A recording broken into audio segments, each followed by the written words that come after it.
বামুটিয়া ব্লকের অধীন পূর্ব বামুটিয়া গ্রাম পঞ্চায়েতের ৩ নং ওয়ার্ডের আগরতলা বামুটিয়া প্রধান সড়ক থেকে মণিপুর পাড়া যাওয়ার ইটের সোলিং দীর্ঘ প্রায় ১.৫ বছর যাবৎ মেরামতের অভাবে মরণ ফাঁদে পরিণত হয়েছে।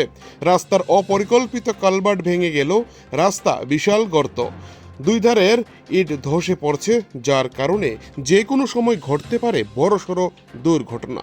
এই বিষয়ে স্থানীয়রা জানান, দীর্ঘদিন যাবৎ রাস্তাটি মেরামতের অভাবে মরণ ফাঁদে পরিণত হয়েছে এবং এ রাস্তা দিয়ে সেখানকার মানুষের যাতায়াত স্কুল, কলেজ, হাসপাতালে এবং জরুরি অবস্থায় অ্যাম্বুলেন্স, দমকল বাহিনীর ইঞ্জিনও প্রবেশ করতে পারবে না।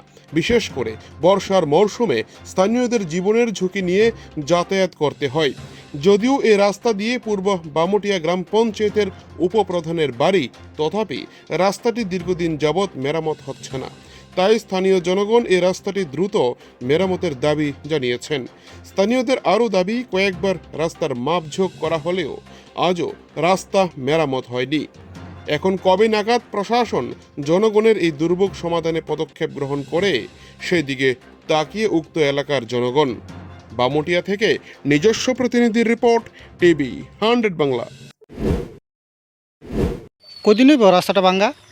রাস্তাটা তো মোটামুটি বছর খানো যেতেছে, বেশি হইব। আমরা তো কষ্ট করি কিন্তু ঘরের মানুষ করতেছে। আপনার এদিকে যে প্রধান মেম্বার আছে তারা কইছেন না রাস্তাটা ভাঙ্গা একটু ঠিক করে দিত? তারাও কইটা দিয়ে চলতেছে। ওই দিকে সামনে প্রধানের বাড়ি, কোন দিকে? উত্তর সামনে যাই উপপ্রধান? রাজেন প্রধান, খালি মনে হয় প্রধান না। আচ্ছা,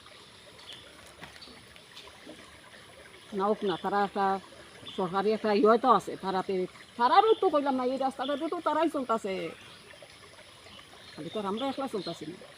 কোন পঞ্চায়েতের এটা? পূর্ব পঞ্চায়েত, কয় নাম্বার ওয়ার্ড? 3।